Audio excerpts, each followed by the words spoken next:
So pleased to welcome Hillary Rodham Clinton to the program. She is and will always remain the first woman in U.S. history to become the presidential nominee of a major political party. She is our 67th Secretary of State. Of course, she is our former First Lady. She's the author of a wonderful new book, What Happened, which I want to urge everyone in this audience to get. It is candid, it is engrossing, and it is no holds barred. Secretary Clinton, thank you for joining me. I very much appreciate it. Oh, I'm happy to talk with you, Hugh. Thanks for having me on. I want to start with a compliment on the book because it is so candid. And I regret, though, that your staff was very protective during the campaign. If you'd sat down with me, we would have talked about, the nuclear triad and the Columbia-class submarines. And we also have talked about Burma and the Rohingya and all sorts of things. But they kept you away from, the thoughtful people on the right. And they are legion. They sealed you off from it. And moreover, you write in What Happened that you tend to treat journalists with caution. I often feel they focus too much on the wrongdoing.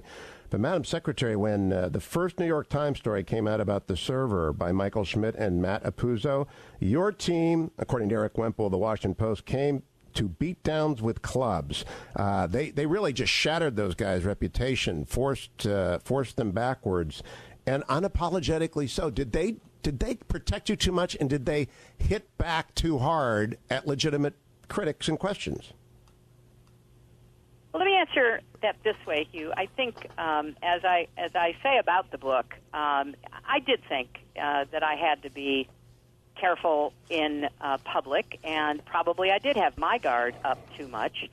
Those days are over. I am trying to be as candid and open as I can be because I think there's a lot at stake. And if my voice can help us get our country back on track where we begin to have, reason-based discussions about our differences again and try to chart a path forward that actually makes sense and can be supported by facts, I want to be part of that debate. So I will take responsibility because clearly it is challenging when the press, and not just the press on the right, but the press in general, decide that, my emails are the most important story of the campaign. And that clearly was just pounded day after day after day. And I take responsibility for the mistake I made, but it was a pretty overblown scandal as far as scandals go. And then when there is a deliberate effort to misinterpret facts, like the whole Uranium One charge, that is something that has been kept alive despite constant debunking. Similar to the tragedy in Benghazi, where, I testified at length. I answered every question.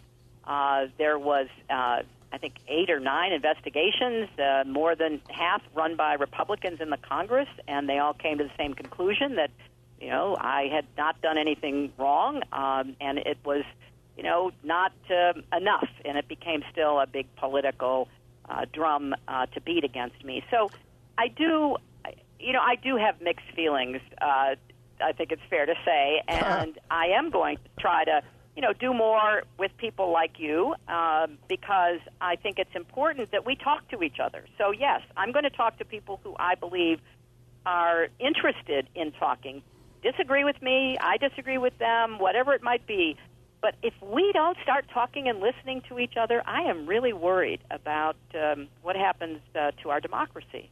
I agree with that. On Benghazi, I have one question. On page 230, you write, the Republicans swung at me and missed at the 11-hour-long Benghazi hearing. That's true, by the way. Absolutely, 100% agree. My question is, do you regret leaving the State Department that night? Oh, I was there until 9, 10 o'clock. We had done a number of what are called civets, satellite conferences. I had talked on the phone. I had talked over satellite with our team in Libya. I had talked with members of our government, defense and intel and others, obviously the White House. And, we knew that our goal was to find all of our people and get them out of there, and that was ongoing. And so I went home for a few hours of sleep. I talked to the president, bringing him totally up to date, and then obviously, headed back early the next morning. But do you wish you'd stayed there all night? Do you think it would have been different had you stayed there?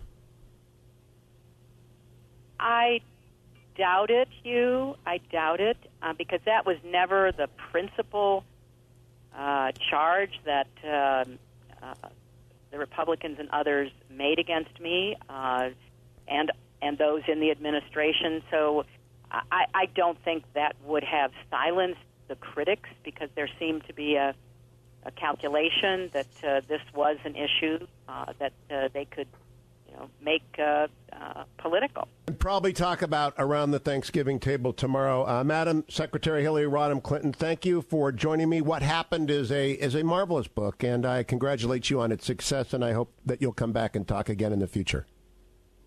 Thank you. I look forward to it, and happy Thanksgiving to you and your listeners, Hugh. Thank you, Madam Secretary.